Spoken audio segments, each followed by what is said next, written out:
uma consequência de uma disciplina, a disciplina Avaliação de Ecoeficiência e Sustentabilidade aplicada a projetos, a ESAP, do Programa de Pós-Graduação em Saneamento, Meio Ambiente e Recursos Hídricos. E, sob essa forma aberta, devidamente registrado como um projeto de extensão universitária, ou seja, a universidade aberta ao diálogo, à participação, para a sociedade como um todo, devidamente, enfim, registrado no centro, né, de projetos de extensão, o Centro de Extensão da Escola de Engenharia, ligada à nossa Pró-Reitoria de Extensão na UFMG. Meu nome é Eduardo Coutinho, eu sou professor do DESA, o Departamento de Engenharia Sanitária e Ambiental da UFMG. Como vocês podem perceber, esse projeto de extensão conta com parceria com duas instituições da sociedade civil, a GDS e a Catalisa. Eu vou falar um pouquinho mais sobre elas logo mais à frente, apresentando o nosso propósito.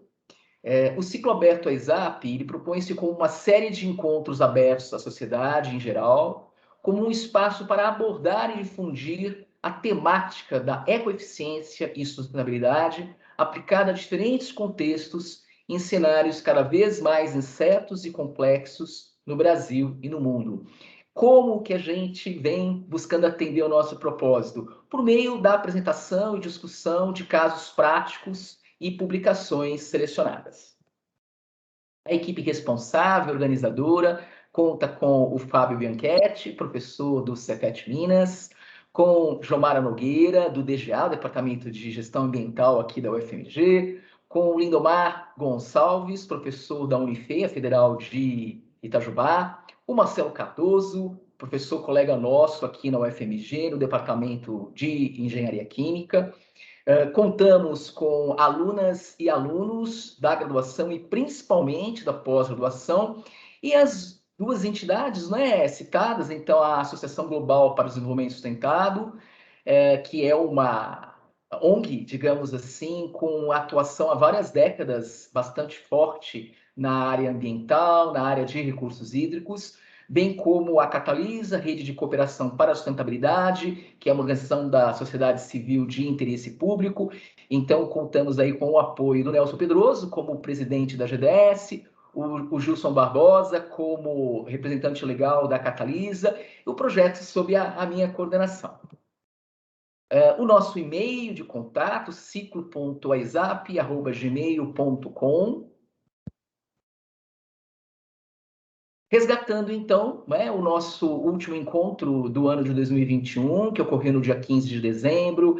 Tivemos aí como convidados a Karina Cubas do Amaral, do Instituto I17, do Programa de Energia para o Brasil, que nos trouxe aí a palestra com esse instigante tema, avaliação de ciclo de vida, a famosa CV, aplicada à indústria e gerenciamento de resíduos sólidos urbanos. Contamos com o Lindomar Gonçalves como comentarista, que também integra aqui a nossa equipe organizadora. A quem não teve oportunidade de assistir ao vivo, né, online, essa palestra, ela, assim como as anteriores, se encontram disponíveis no nosso canal no YouTube, o Ciclo AISAP. Nesse momento, antecipo a divulgação do nosso próximo encontro, que vai ocorrer no dia 16 de fevereiro. Na verdade, a gente vem mantendo esse ritmo da noite da terceira quarta-feira de cada mês, então todos podem deixar agendado, né?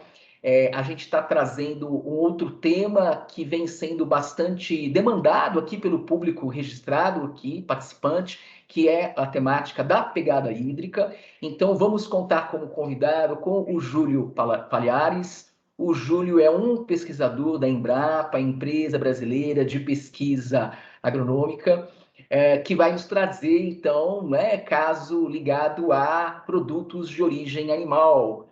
Faremos aí uma ampla divulgação, contamos com a presença de todos os interessados, todas as interessadas. Na sequência, finalmente, conforme amplamente divulgado para o nosso encontro da data de hoje, temos o tema geração de energia utilizando biomassa e emissão negativa de carbono. Agradecemos muito a presença do convidado palestrante, o professor Thales Maia, do Departamento de Engenharia Elétrica aqui da UFMG, colega nosso da UFMG. Foi a Jomara Nogueira, Thales, que fez a ponte entre nós, então é uma alegria muito grande contar com essa tua contribuição.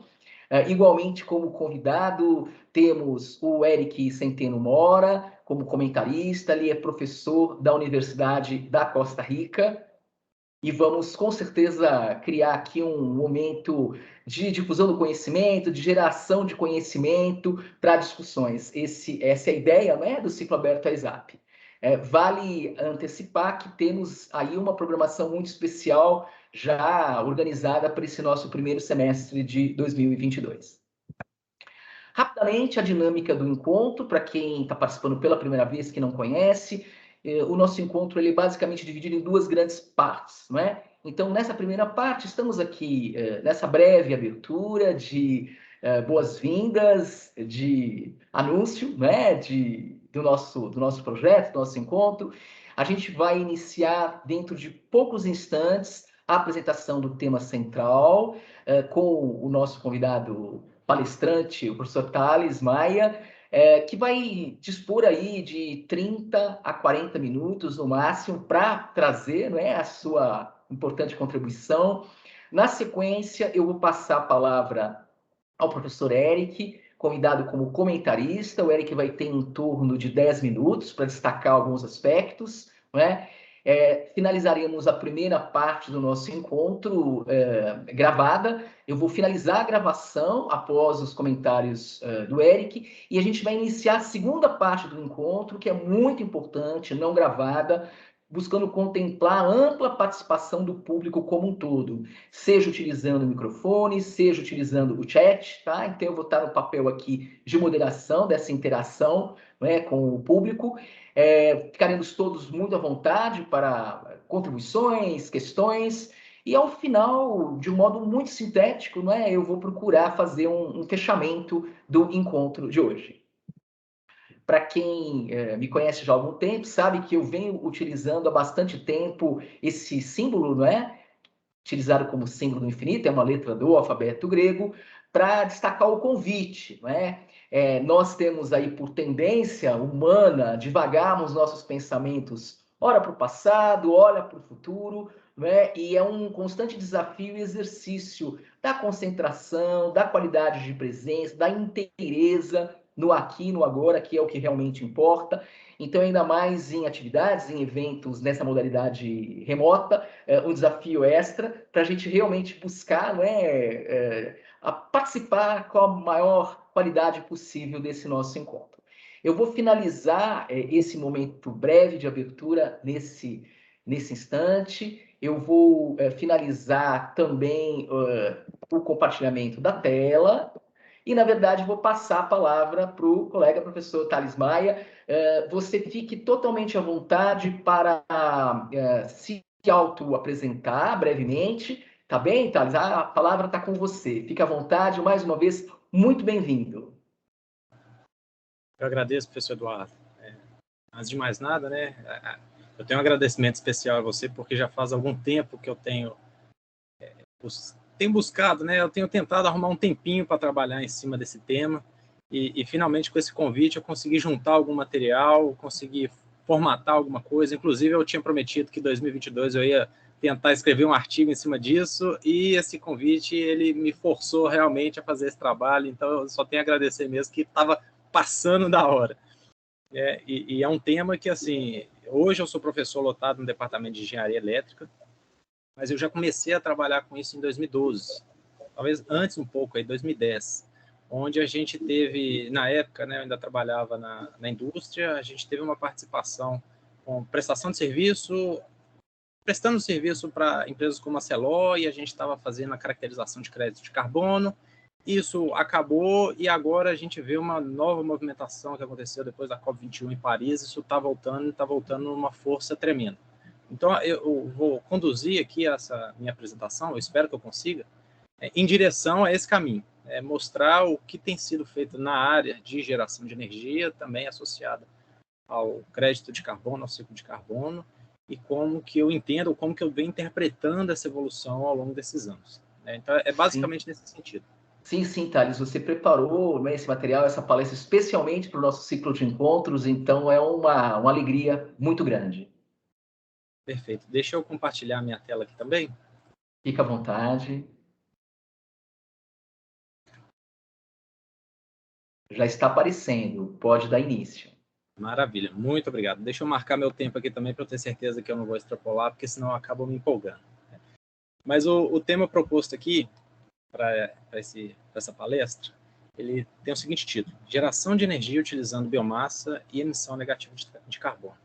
Talvez algumas pessoas já saibam mais ou menos o caminho que eu vou seguir aqui, mas outras podem estar, talvez, viciadas num tema corriqueiro. Eu não vou falar de etanol, mas por que então a primeira apresentação, né, o primeiro slide que eu mostro para vocês, vem falando de etanol? Eu achei importante a gente resgatar um pouco da história e comentar um pouquinho do etanol, principalmente para a gente trazer, pegando a fala do professor Eduardo, né, trazer para o presente e, ao mesmo tempo, levar para o futuro uma expectativa do que seria, digamos assim, né, o futuro no Brasil relacionado ao etanol para a geração associada à biomassa. Tá? O Proálcool ele foi lançado em 14 de novembro de 1975, através do Programa Nacional do Proálcool. Lá atrás, a gente teve o Proálcool acontecendo, né, por dois motivos. O primeiro deles foi a crise do petróleo e o segundo deles foi a redução de emissões. Pessoal, só um segundinho, rapidinho. Eu estou com um probleminha aqui.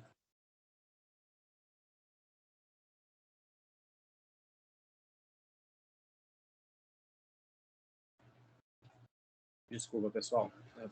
Pequeno problema aqui, mas está tudo resolvido. Lá atrás, o Proálcool ele foi criado porque a gente teve duas crises do petróleo e a gente precisava de uma alternativa ao petróleo. E também, futuramente, a gente teve a questão da redução de emissões por conta da gasolina. Então, o Proálcool ele surgiu nesse contexto. E aí eu deixo a pergunta para vocês.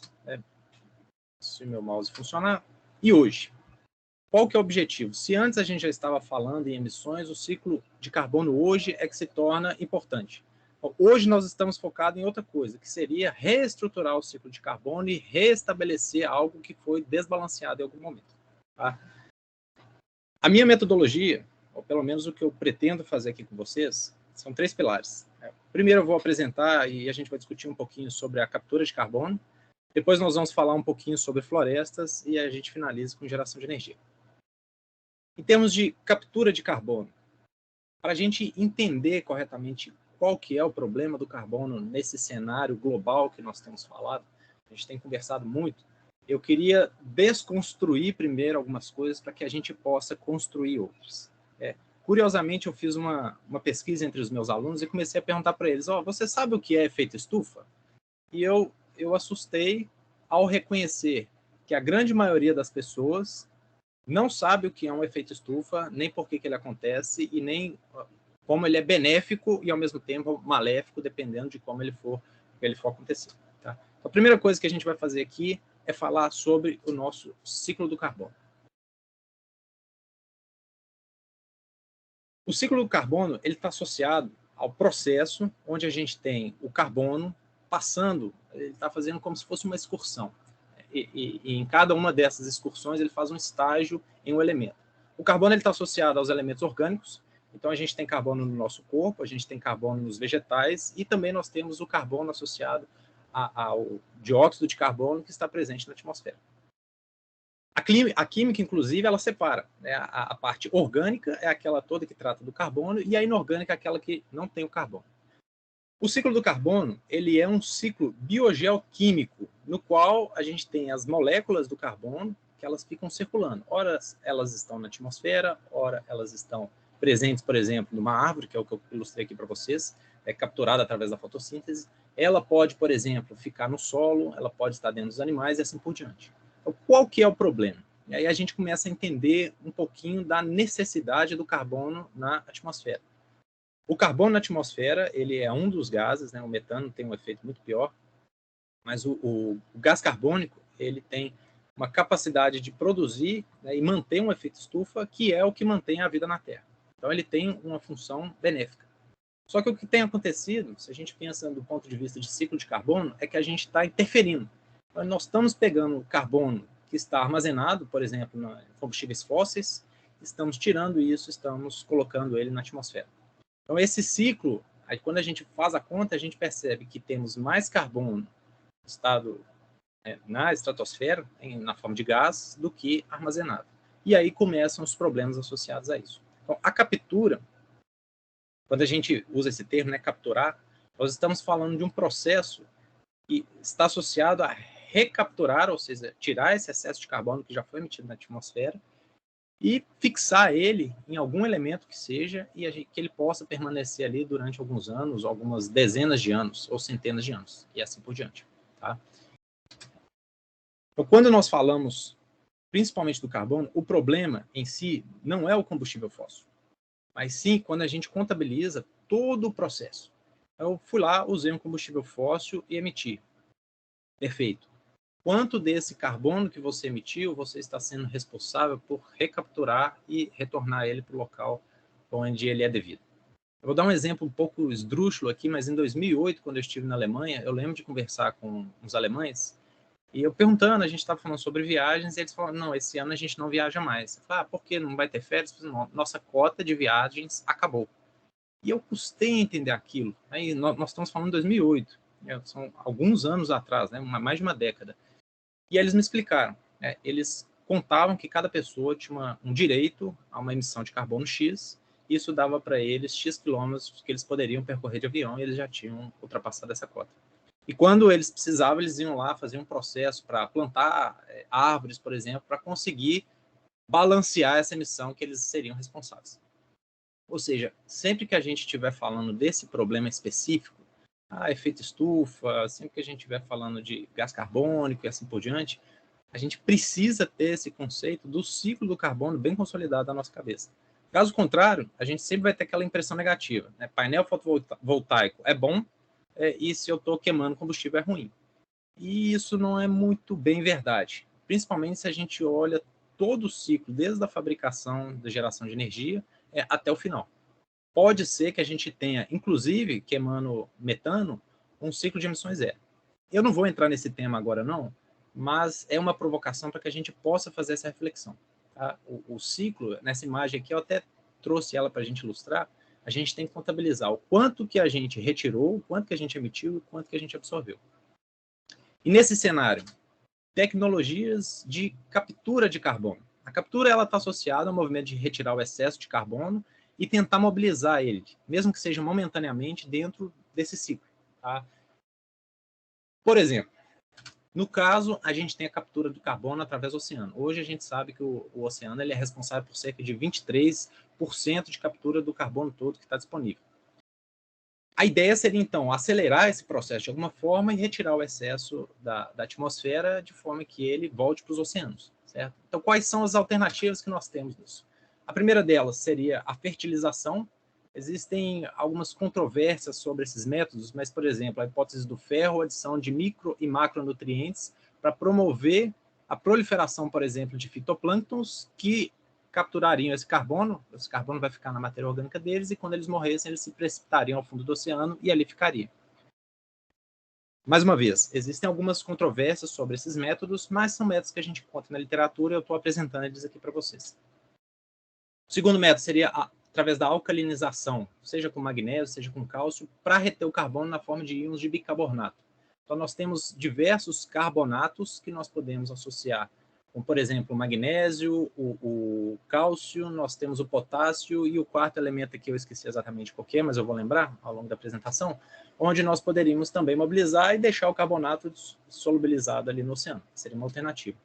A terceira, também associada ao carbonato, seria a gente utilizar as rochas, a gente acelera o desgaste das rochas, que podem também se associar e também com a ajuda do oceano ali, ser armazenadas dentro do oceano. Só para ilustrar algumas diferenças, as algas marinhas e os plânctons são coisas totalmente diferentes, mas todas elas podem, de alguma forma, auxiliar nessa captura de carbono. Basicamente é um método primário que ele utiliza a biologia marinha para captura, certo? E ela acontece também com a precipitação ou através de alguma forma, esses seres eles têm o carbono dentro de si, a gente pode pegar isso e de alguma forma garantir que esse carbono aprisionado ele não vai se decompor e não vai voltar para a atmosfera. Tá? O que eu falei sobre os carbonatos seria mais ou menos esse o ciclo. Nós temos o dióxido de carbono na atmosfera, ele pode ser absorvido, formar o carbonato, se precipitar ou ficar solubilizado na água. Então, esses seriam, basicamente, existem outros. Tá? Eu trouxe aqui só alguns para a gente ilustrar, mas métodos que nós teríamos para captar o carbono. Segundo método seria através de rochas, onde nós utilizamos metais alcalinos terrosos, também, mais uma vez, para a formação de carbonatos. Um caso de sucesso na Islândia é o Carbfix, é um projeto que o pessoal tem onde eles capturam carbono através de captação direta e injetam misturado com água, uma formação rochosa, e o carbono ele vira carbonato junto com as rochas basálticas que se tem e ele acaba ficando aprisionado lá.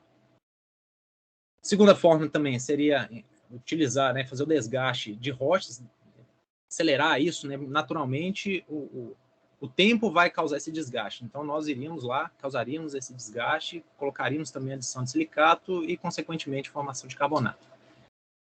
E o terceiro seria a utilização de rejeitos de mineração e potencial aprisionamento em formações rochosas subterrâneas. Eu lembrei aqui o quarto carbonato. Então, nós temos o cálcio, o potássio, o magnésio e o sódio. Todos esses a gente consegue associar e formar, né, ou aprisionar o carbono. Essa ilustração, ela mostra o projeto lá da Islândia, o Carbfix, onde eles captam o CO2, bombeiam isso para dentro da terra e ali ele fica. Ele forma, junto com a rocha basáltica ali, um carbonato, e esse carbonato está associado à rocha e ali ele fica. Tá? Isso aqui é mais para ilustrar, né, esse processo, estou trazendo algumas imagens aqui para tentar esclarecer. E com relação ao minério, o pessoal encontrou, se eu não me engano, alguns materiais de magnésio, ricos em magnésio, que seriam também, poderiam auxiliar para a captura de carbono, e esses materiais eles foram encontrados, se não me engano, na Austrália, em excesso em rejeitos de mineração. Então, o material que o pessoal está descartando poderia ser utilizado para a captura de carbono. Avançando mais um pouco, nós temos também a captura direta pelo ar. Basicamente, ela já é utilizada, como eu mencionei para vocês, no Carbfix, onde o pessoal eles fazem captura direta, misturam com água, injetam na terra. O dióxido, então, ele é capturado pelo ar, onde ele pode ou não ser aprisionado. Hoje em dia, esse método ele é muito utilizado para que o CO2 ele possa ser utilizado na indústria. Né? O exemplo mais básico que a gente pode dar aqui é, por exemplo, do refrigerante. O refrigerante tem um aditivo de CO2, esse CO2 ele pode ser produzido ou ele pode ser capturado. O fato da gente estar capturando diretamente pelo ar já tem uma vantagem dentro do ciclo do carbono. Como que ele funciona? Então, nós temos grandes ventiladores soprando uma quantidade de ar, depois nós passamos por alguns filtros, esses filtros eles podem ser tanto sólidos quanto líquidos, e acabam que esse dióxido de carbono ele é aprisionado, né, a quantidade de carbono, e ele pode ser armazenado em tanques para ser comercializado depois pela indústria, ou ele pode, inclusive, ser aprisionado, seja em cavernas subterrâneas, ou até mesmo como acontece lá na Islândia, onde o carbono ele é fixado em rochas. Tá? Dentre os métodos, nós temos um último aqui, que é o que eu queria chegar, que é a captura através da terra. Como que a gente faz a captura do carbono através da terra? Nós temos a absorção através de fotossíntese. Ela acontece através das árvores, ou seja, o carbono ele é transformado nas folhas, raízes, troncos da árvore, galhos e etc. Na agricultura, naturalmente, quando a gente usa para cultivar os alimentos e assim por diante. Nós temos carbono em solos associados à transformação de conteúdo em matéria orgânica. Vamos pensar numa situação onde a gente faz uma compostagem. E nós temos ali bactérias, nós temos ali seres vivos que estão produzindo para decompor aquelas folhas, aquela matéria orgânica, tudo ali tem carbono. Micróbios, fungos, raízes, pastos, biochar e reflorestamento. Então, beleza. A princípio, se a gente for pensar, né, vamos olhar para o nosso planeta. Nós temos uma grande parcela de água e nós temos uma parcela menor de terra. Então, o óbvio seria a gente ir para o mar, certo? Mas pouco se sabe, ou existe uma incerteza muito grande com relação à eficácia dos métodos de captura por parte do oceano. Mas, já na terra, a gente tem um controle melhor. Antes de eu avançar, então, para a floresta, deixa eu fazer uma outra contextualização. Qual que é o papel do nosso país, do Brasil, frente a esse movimento de tentar trabalhar com a redução de emissões de carbono ou até mesmo para mitigar o ciclo de carbono? O Brasil, esse dado é de 2009, se eu não me engano, mas ele já declarou que ele pretende atacar esse problema através da silvicultura, ou seja, florestas. Então, isso já é um indício positivo para a gente. A gente não precisa inventar mais. Nós já percebemos que nós somos fortes. Temos o exemplo do Proálcool, como eu trouxe para vocês, e temos agora, declaradamente, uma estratégia para trabalhar com a silvicultura.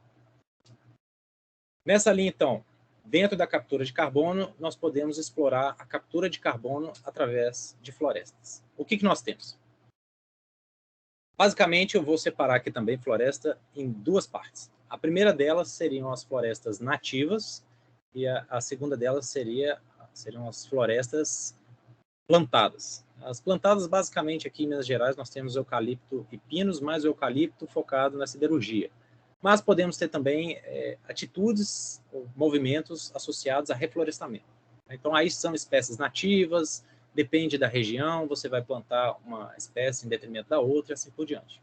Esse dado aqui é só para ilustrar, ou seja, 23% do carbono está associado ao oceano, 47% está localizado na atmosfera e 30% está associado à floresta. A gente consegue crescer isso um pouco através do reflorestamento de florestas naturais. Mas não é esse o meu foco. Mas é importante a gente falar das florestas nativas para a gente entender um outro contexto. Esse aqui seria uma ilustração mundial de como seria a emissão de carbono em diferentes partes do globo associados à floresta. O que a gente percebe, basicamente, que onde nós temos população, nós temos emissão de carbono. Onde nós temos florestas nativas, nós temos sumidouros de carbono. Isso fica mais nítido quando a gente dá um foco em regiões, por exemplo, de reservas. Nós temos reservas indígenas na Amazônia, onde a gente vê claramente que ali onde está protegido, a emissão ou ela é neutra ou ela tem um sumidouro. E nas regiões ao redor, onde não é protegido, já tem uma movimentação humana, você vê que a emissão ela é positiva. E nesse cenário, ainda se destacam as florestas tropicais. Essas florestas tropicais nativas, elas têm um papel importante, principalmente como sumidouros de carbono. E aí se destacam a floresta amazônica, a floresta da bacia da Amazônia, a floresta na bacia do Congo e a floresta na Ásia. A floresta na Ásia ela já foi desmatada para agricultura. Nós temos, então, dois cenários, a Amazônia e o Congo. O Congo hoje está num cenário melhor, mas isso é interessante para a gente entender duas coisas. Né? Primeiro, a árvore em si, ela não é só fotossíntese, ela respira também. Então, quando a gente faz o balanço, né, por que a floresta em si ela é um sumidouro de carbono? Isso está associado muito ao processo de crescimento, uma dinâmica, processo de crescimento da árvore, porque enquanto ela está crescendo, ela está absorvendo carbono, enquanto as outras estão morrendo. Então, nós temos sempre mais árvores crescendo do que árvores se decompondo.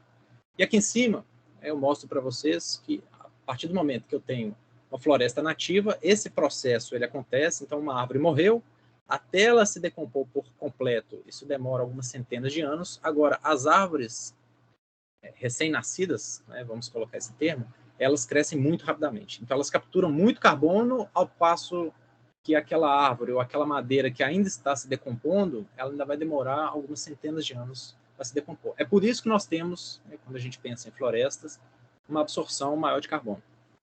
Se a gente desmata, com certeza nós temos emissão de carbono, e se a gente Planta, com certeza, também nós temos um sumidouro de carbono. Então, essa é uma estratégia interessante. Então, vamos usar florestas nativas, né? Vamos reflorestar para que a gente possa absorver o carbono.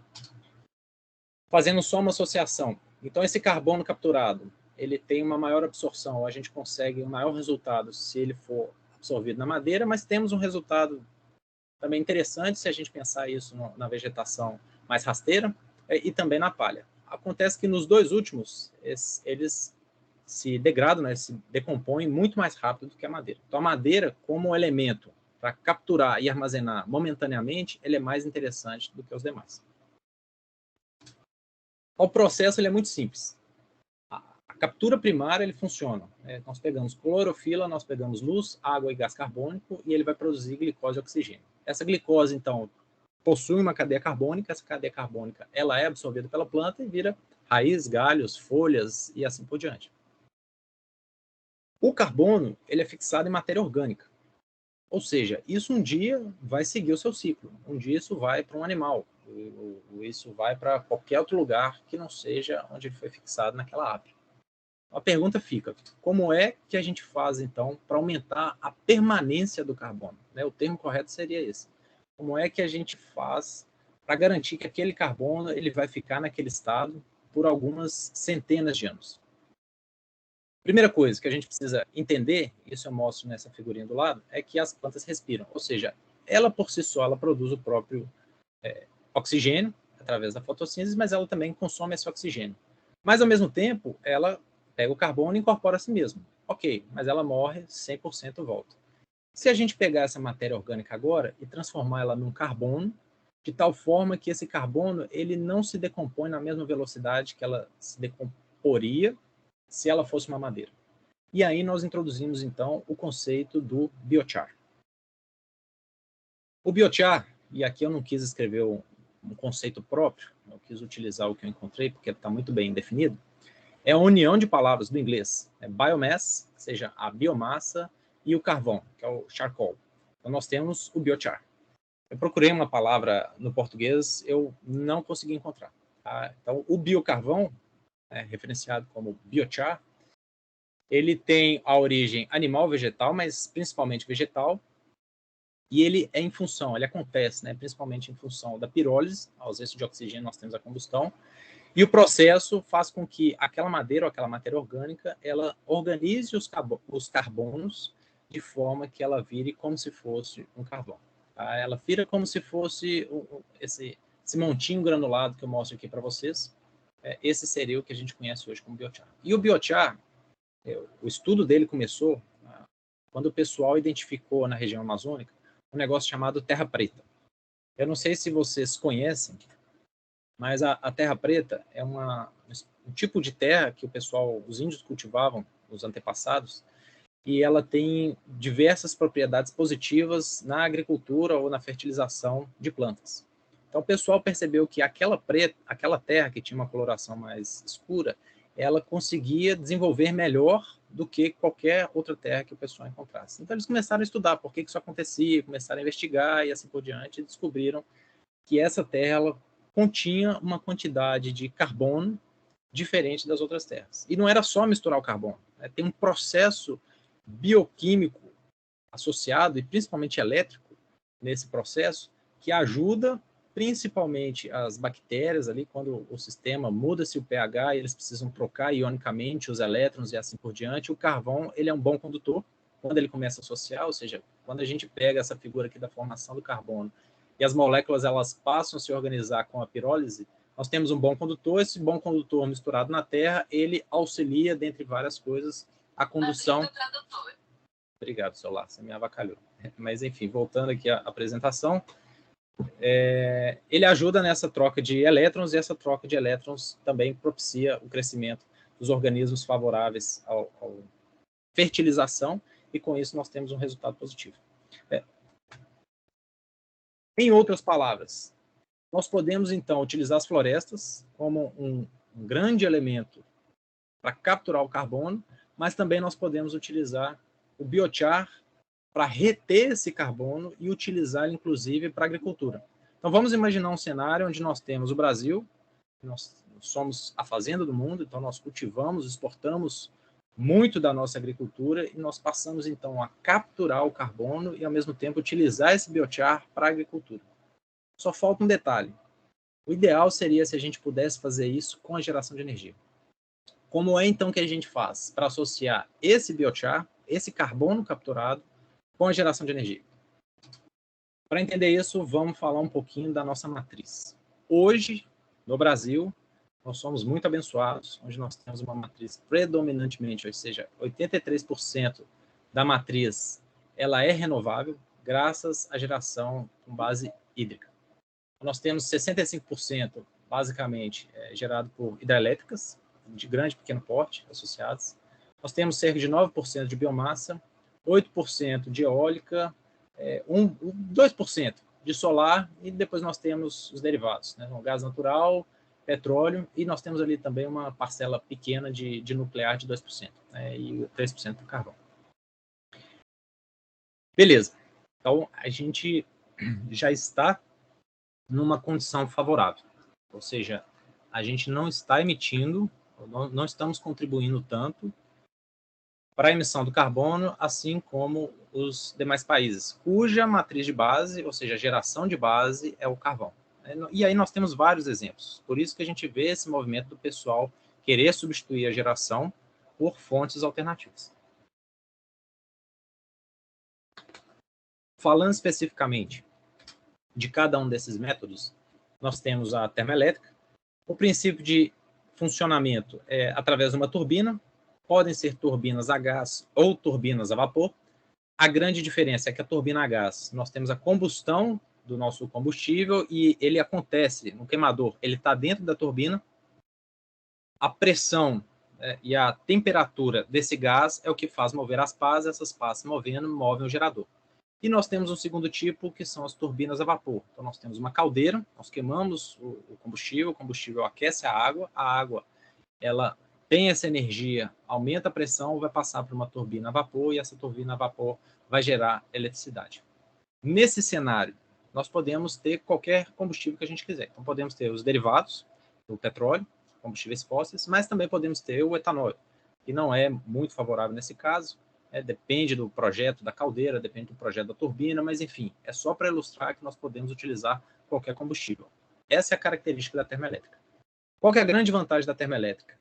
É que a gente consegue operar e desligar ela com muita facilidade. A resposta dela é rápida. Então, imagine uma situação onde o sistema elétrico tem demanda. Muita gente resolveu tomar banho na mesma hora. Isso é praticamente impossível, mas ilustra bem o contexto. Nós precisamos de uma fonte capaz de despachar, ser comissionada e despachar muito rápido. E aí que entram as termoelétricas. Se lembram lá da bandeira vermelha? Associada também ao nível dos reservatórios? Está associado principalmente a esse fato. Então, o pessoal começa a mandar ligar as termoelétricas porque já está difícil regular o sistema e a gente precisa da disponibilidade desse tipo de geração. O segundo seria nuclear, e aqui pode ser que algumas pessoas fiquem bravas comigo, mas nuclear é uma alternativa se a gente quiser, ou se estivermos falando em redução de carbono emitido.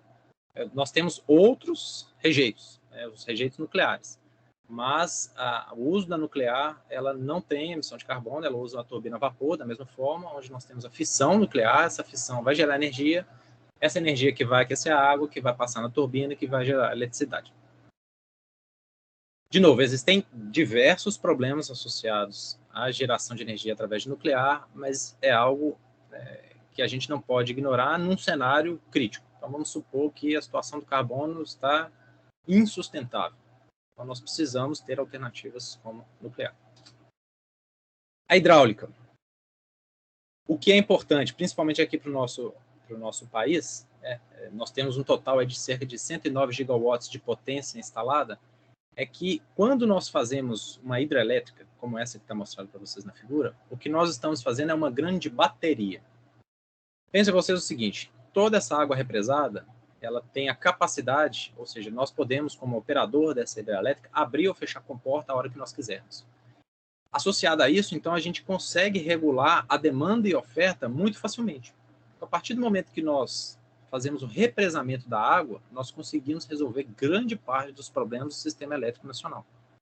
Ou seja, aumenta, demandou, aumentou a demanda em função, tá frio, né, o banho ficou mais quente, ou tá muito calor, a quantidade de ar-condicionados ligou, a gente consegue regular a hora que a gente vai despachar mais ou menos potência, abrindo ou fechando comporta. Basicamente é isso. Então nós temos uma bateria onde a gente estoca essa energia e abre na hora que a gente achar mais interessante. Problemas. Se não chover, o que vai acontecer? Nós perdemos essa vantagem. Então nós começamos a precisar injetar termoelétricas e nós entramos em bandeira verde, azul, sei lá quais são as cores que tem, né? Daqui a pouco eles vão inventar uma outra cor aí para subir mais ainda a tarifa. Mas enfim, o que nós podemos dizer em termos de contribuição do carbono? É uma fonte renovável, mas as áreas alagadas também têm uma contribuição para a emissão de carbono. Hoje, para nós, é um cenário muito bom ter a geração de base em hidrelétricas, e eu vou comentar isso com vocês por quê. Mas avançando, nós temos também a geração eólica, e aí começam um pouco dos problemas técnicos relacionados à geração de eletricidade. É o seguinte, a geração, tanto por parte eólica quanto por parte fotovoltaica, é o que a gente chama de geração intermitente. Então, nós conseguimos, de certa forma, prever como que seria aquela geração. Mas, ao mesmo tempo, pode ser que tenha vento, pode ser que não tenha vento. Para resolver esse problema, nós temos duas alternativas. A primeira delas seria operar corretamente o sistema. Então, nós temos um controle estatístico muito bom disso. Então, nós temos uma margem onde a gente pode considerar, não, beleza, se não tiver vento aqui, a gente pode cair 20%, 30%, 60%, que não vai ter problema nenhum. E, ao mesmo tempo, ter métodos de injeção ou despacho de potência de uma forma mais acelerada, como é o caso das hidrelétricas. Então, caiu a geração fotovoltaica, despacha mais hidrelétrica. Aumentou a eólica, baixa um pouco a hidrelétrica. E a gente faz a regulação dessa forma. Em linhas gerais, durante a sua operação eólica, ela é emissão zero. Porém, quando a gente faz uma análise completa, sua fabricação, operação, até o completo descomissionamento, nós temos emissão de carbono. Em eletrificação veicular, a gente usa um termo muito comum, que é o seguinte, a gente fala do berço ao túmulo. E também tem um outro que a gente fala do poço à roda. Mas o berço ao túmulo aqui aplicado em eólica seria o mesmo contexto. Ou seja, quando a gente contabiliza todo o carbono emitido para a sua fabricação e depois o que não é emitido durante a sua operação, a gente faz uma análise do ciclo carbono durante toda a sua vida útil, contabilizando inclusive os gastos para a sua fabricação. Geração fotovoltaica. Aqui também essa figura é mais ilustrativa, mas ela entra no mesmo patamar, nos mesmos problemas que eu comentei a respeito de eólica e também as mesmas soluções. Então, nós temos uma frente, um avanço para a geração de energia, para resolver grande parte dos problemas, mas, em contrapartida, de carona, nós temos alguns outros para serem resolvidos.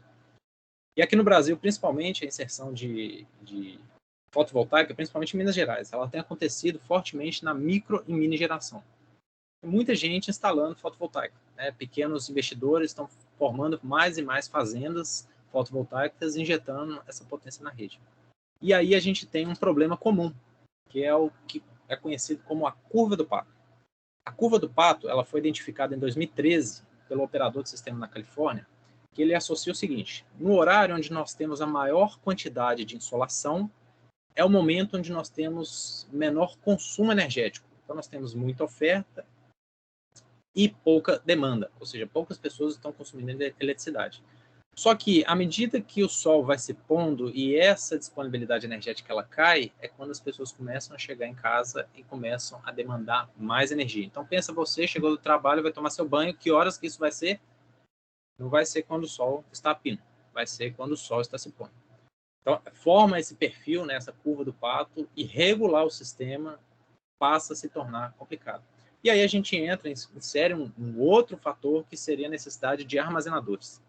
Aqui no Brasil, nós temos, como eu comentei, as hidrelétricas, o que ajuda bastante, mas lá fora o pessoal não tem.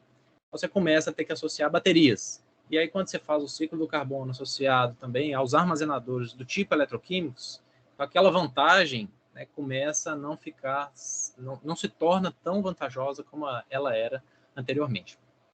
Tá? Muito bem. Avançando mais um pouco aqui.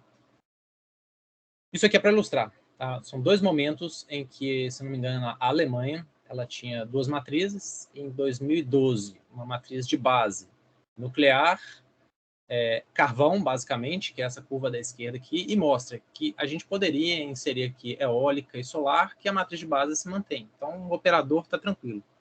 A partir do momento que ela inseriu muitas fotovoltaicas, ela precisa, inevitavelmente, de um armazenador de energia, que é o que a gente chama aqui de usina reversível, que no nosso caso são as nossas represas. Só que lá eles pegam a água e bombeiam para cima. Então, a energia está disponível, eles pegam a água, jogam no reservatório superior, está precisando de energia, elas pegam essa água, descem para o reservatório inferior, gerando eletricidade. Beleza. E o último método seria através da biomassa. A biomassa aqui a gente pode usar qualquer coisa que cresça e a gente possa queimar para esquentar a água e passar na turbina a vapor, a gente vai conseguir gerar eletricidade. Seja cana-de-açúcar, que hoje é o destaque no país, então quando a gente fala geração por biomassa, as pessoas só falam em cana-de-açúcar. Eu vejo pouquíssima ou rara informação a respeito da madeira. Mas ainda assim, a madeira é muito atrativa. Vou compartilhar com vocês uma conta que eu fiz, uma conta simples. Uma caçamba de cavaco hoje, se bem que as coisas inflacionaram, mas ano passado ela custava R$60. Pelas minhas contas, eu conseguia gerar energia para minha casa por um mês inteiro. E olha que minha conta não é barata. Nós estamos falando cerca de R$300 durante todo o mês. Ou seja, eu reduziria minha conta de R$300 para R$60 rodando com biomassa. Desculpa. Mas beleza. Então, nós temos aqui uma alternativa que é renovável. Nós estamos emitindo, sim, mas nós estamos também capturando. Quando a gente pega o ciclo de carbono, nós estamos falando de elas por elas. Tá? O mesmo que absorve, a gente emite. E, principalmente, nós precisamos de soluções de micro e mini geração. Por quê? Quando a gente pega essas usinas sucroalcooleiras, quem já foi ali, andou na região de São Paulo, vê muito caminhão zanzando para lá e para cá. Porque eles vão catando a cana-de-açúcar das fazendas e todos direcionando para uma usina centralizada de maior potência. Essa emissão desses caminhões, ela entra na conta também. E acaba que o nosso balanço ele fica ruim. Agora imagine, eu tenho um sistema menor de geração na minha fazenda que comporta só a minha produção de cana. Então nós reduzimos já dessa conta o transporte.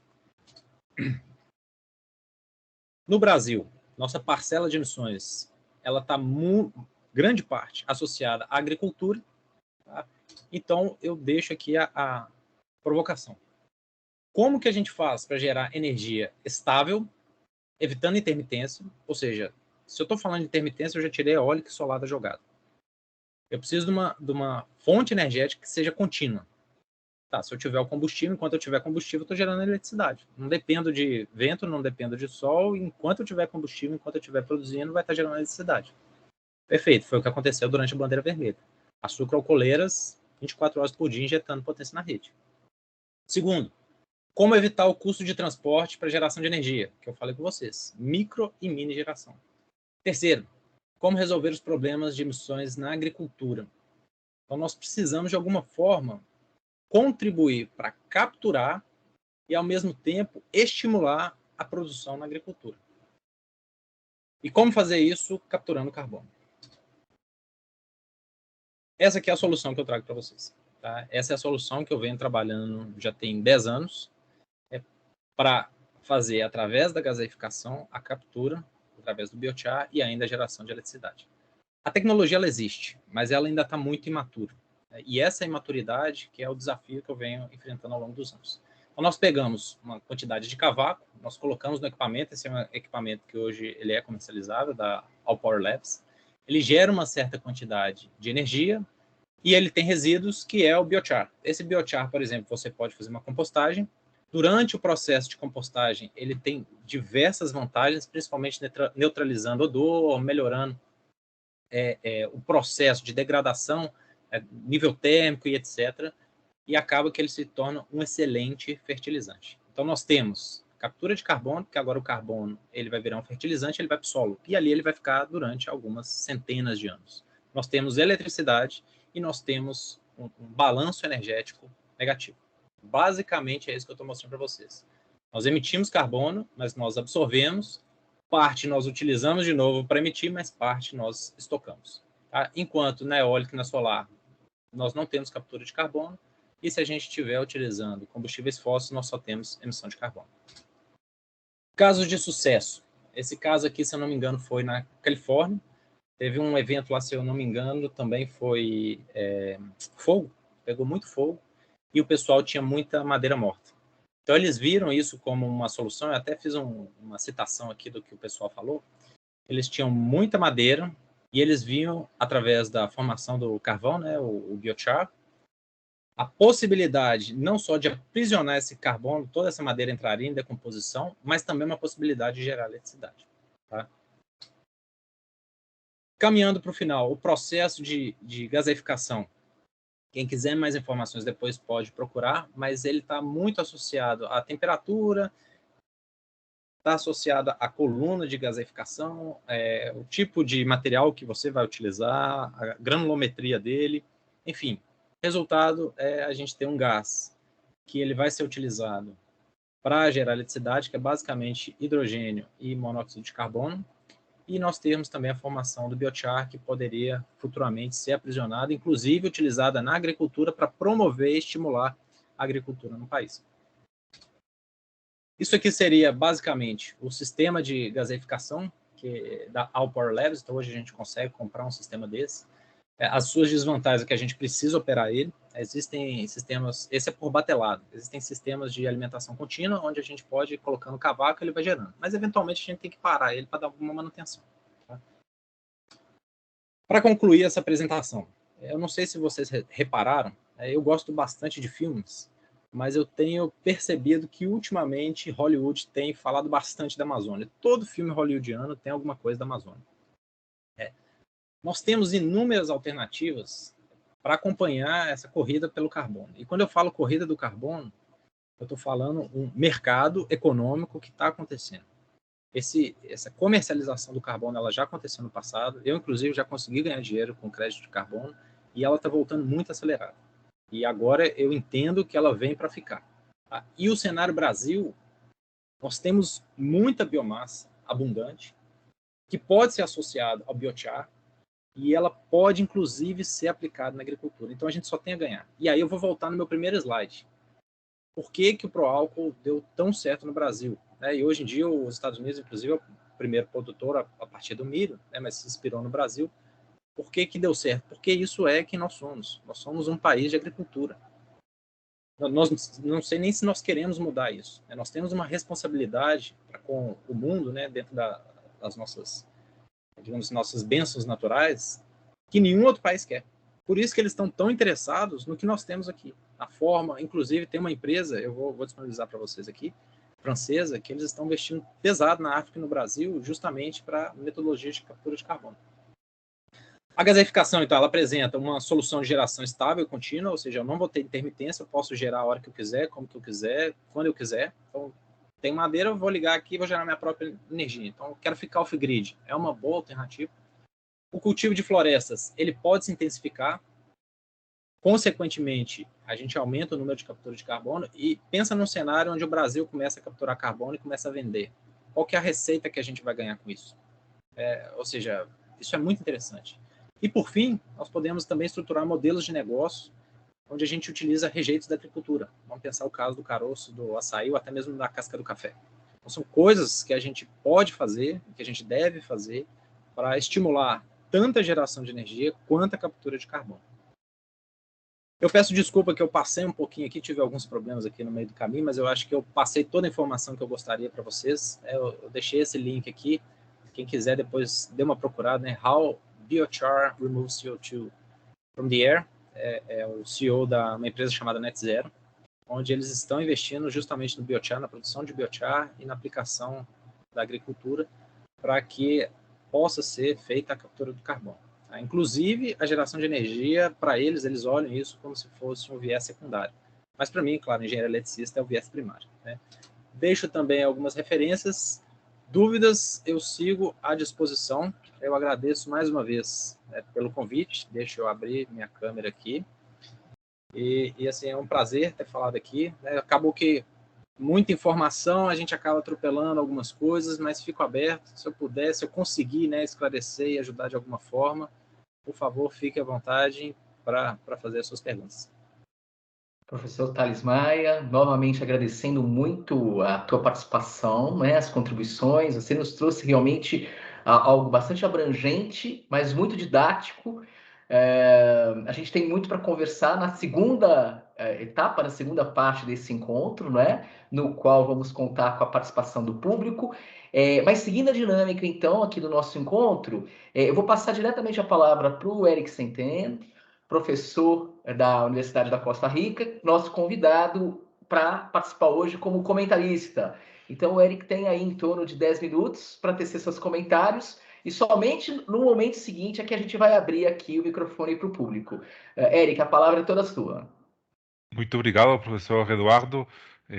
Primeiro, eu queria agradecer o convite para esse evento tão interessante e depois eu queria parabenizar o professor Tales também pela excelente apresentação, né, muito completa, muitas informações expressadas e explicadas de forma muito simples também para a compreensão. Eu espero colocar apenas algumas questões, né, adicionais que vão promover também a discussão depois com o público.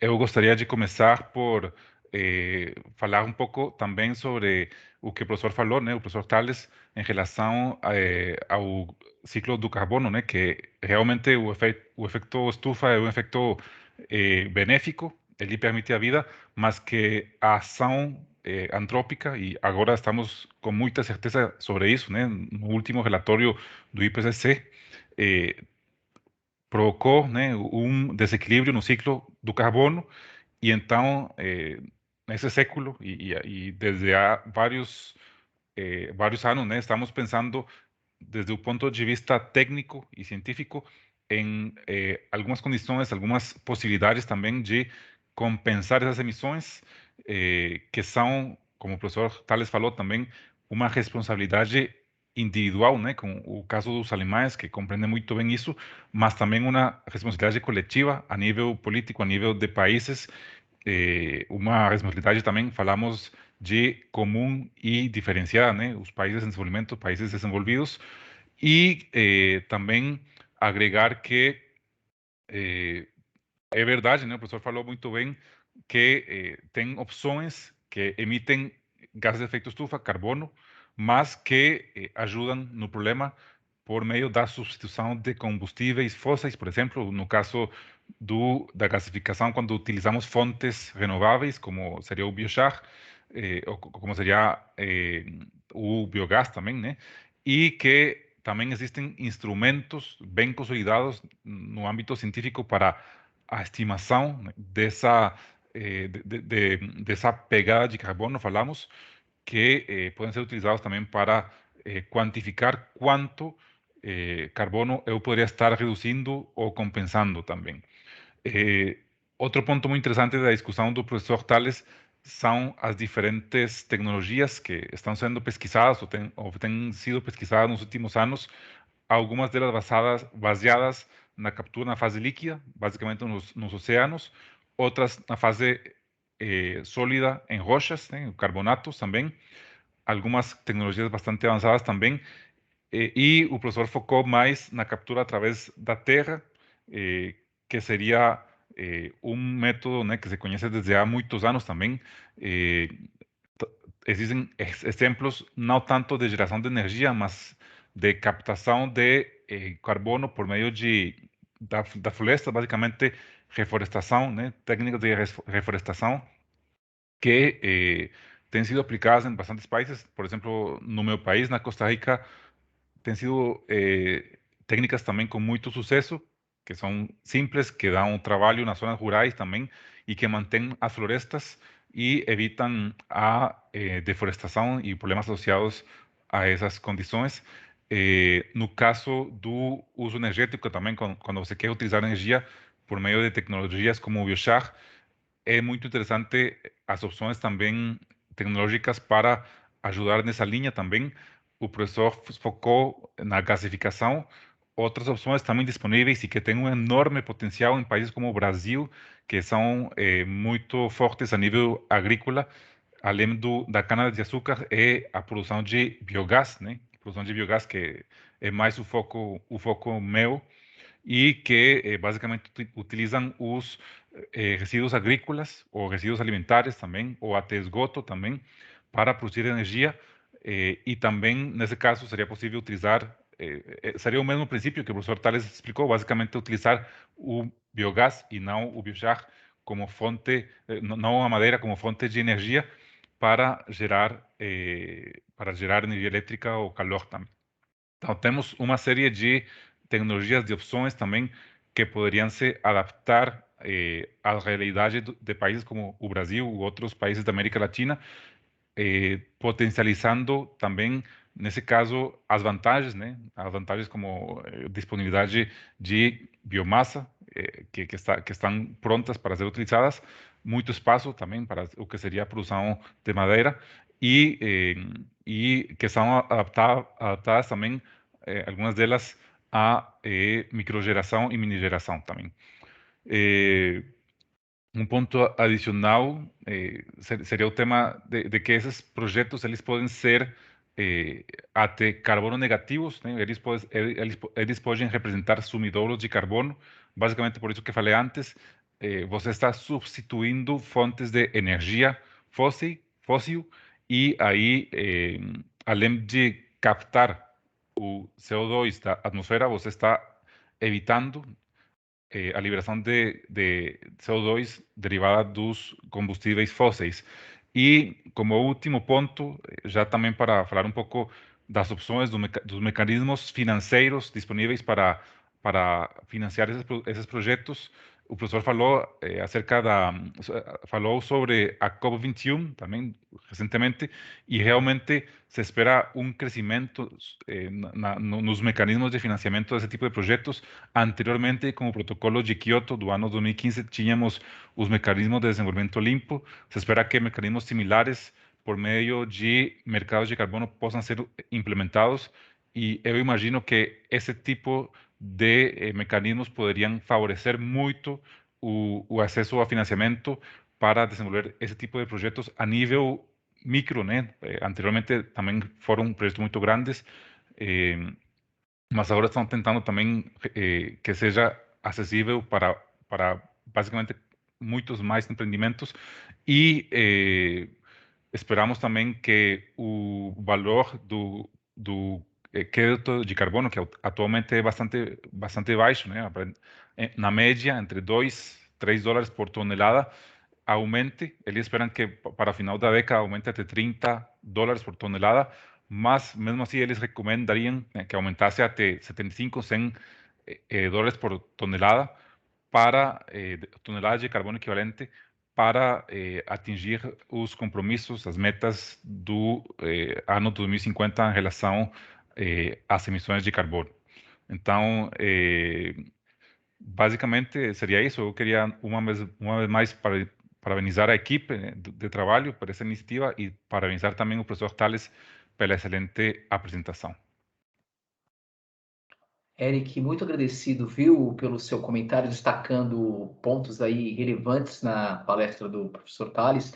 É uma alegria tê-lo conosco. Na verdade, o Eric é conhecido de vários de nós aqui da UFMG, do grupo, pois teve a oportunidade de desenvolver o doutorado no programa, né, no programa de pós-graduação em saneamento, meio ambiente e recursos hídricos. Então, muito bom contar sempre, você está sempre muito bem-vindo aqui para próximos encontros, tá certo? Eu que agradeço. A gente vai finalizar essa primeira parte do nosso encontro. Eu reconheço aqui no público participante um público bastante diversificado, não apenas alunos, alunas da graduação ou da pós aqui da UFMG, mas também de várias outras instituições, enfim.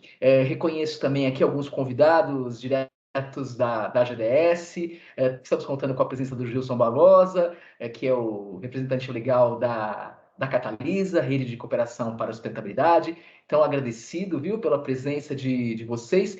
E eu vou, nesse momento, finalizar, então, a gravação, né, para a gente iniciar com total, assim, de modo totalmente à vontade, as nossas discussões. É um momento muito importante, a segunda etapa desse encontro. Satisfação, gente, vamos dar sequência. Finalizando a gravação aqui.